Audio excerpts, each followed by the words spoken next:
এত চিন্তা বিভোর ছিল। কেন ছিল জানেন? আপনারা আপনার তো জানেন টিকিট আছে, তারপর এত চিন্তা করে, এত টেনশন করে, বলে যে যেই আল্লাহ বা মায়া করে ভালোবেসে টিকিটটা দিয়েছে, সেই আল্লাহ যদি কিয়ামতের ময়দানে আমার তুই নামাজ পড়ছো, আমি আল্লাহর কাছে তোর নামাজ পছন্দ হয় না, তুই যা করছো এটা আমার কাছে পছন্দ হয় না, তুই দান করছো, জাকাত কিছু করে দিছো, আমি আল্লাহর কাছে একটু ভালো লাগে নাই, তুমি তোমার নেক আমল ধরে তুমি নিয়ে যাও আর আমার জান্নাতের টিকিট আমার কাছে ফিরিয়ে দাও। আল্লাহু আকবার। কি চিন্তা ছিল? চিন্তা ভাবা যায়? আপনারা বলে বুঝে দেন, ভাবা যায় যেটা কত বড় একটা চিন্তার বিষয়। একটা গরিবুল মুসলিম অর্ধ জাহানের করে তার যদি এই চিন্তা হয়, কি কারণে জানিও না যে কোন করে একটু ভয় হয় না?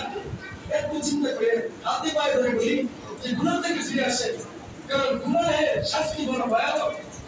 হাজারটা নতুন নামাজে চ্যালেঞ্জ মানুষ দিতে পারে, হাজার হাজার দিন ইবাদত করবার অর্থ মধ্যে নেকি চ্যালেঞ্জ মানুষ দিতে পারে, কিন্তু গুনাহ থেকে নিজেকে বিরত রাখার চ্যালেঞ্জ কেউ নিতে পারে না।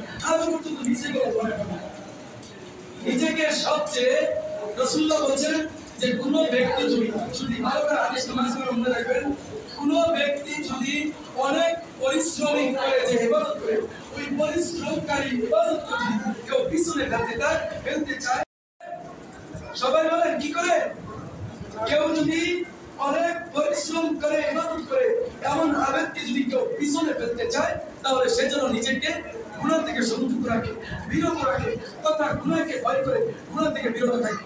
তাহলে ওই ব্যক্তি ওই পরিশ্রম করে ইবাদত করতে ওলা আবেগের চেয়ে বেশি দামি আল্লাহর কাছে। সহিহ বুখারী। এই জন্য আমরা সকলেই এইদিকে চিন্তা করে গুনাহ থেকে নিজেকে হেফাজতে রাখার চেষ্টা করবেন। এবং যে কথা বললেই না, প্রত্যেকটি পাঁচ ওয়াক্ত নামাজের এহতিমাম করে। নামাজ ছাড়া কোনো মুসলমান থাকে না। রাসূলুল্লাহ সাল্লাল্লাহু আলাইহি ওয়াসাল্লাম বলেছেন, মান তারাকা সালাত মুতাআম্মিদান ফাকাদ কাফারা।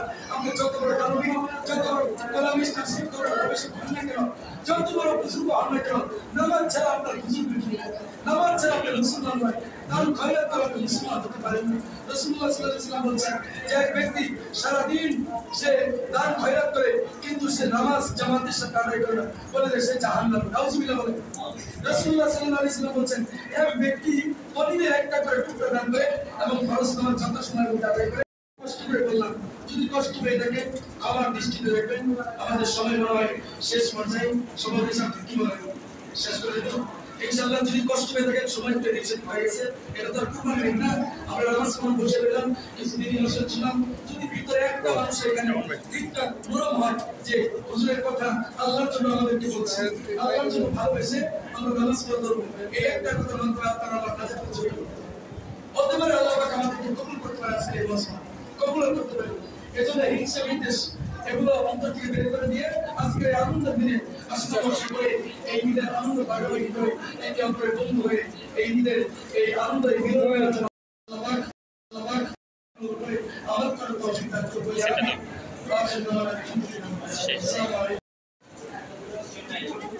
একবার ঘুমানো যাবে।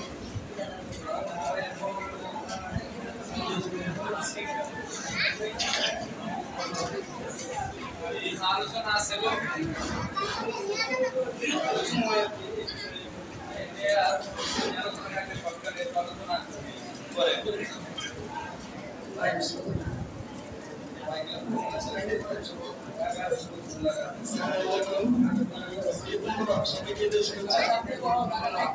সবাইকে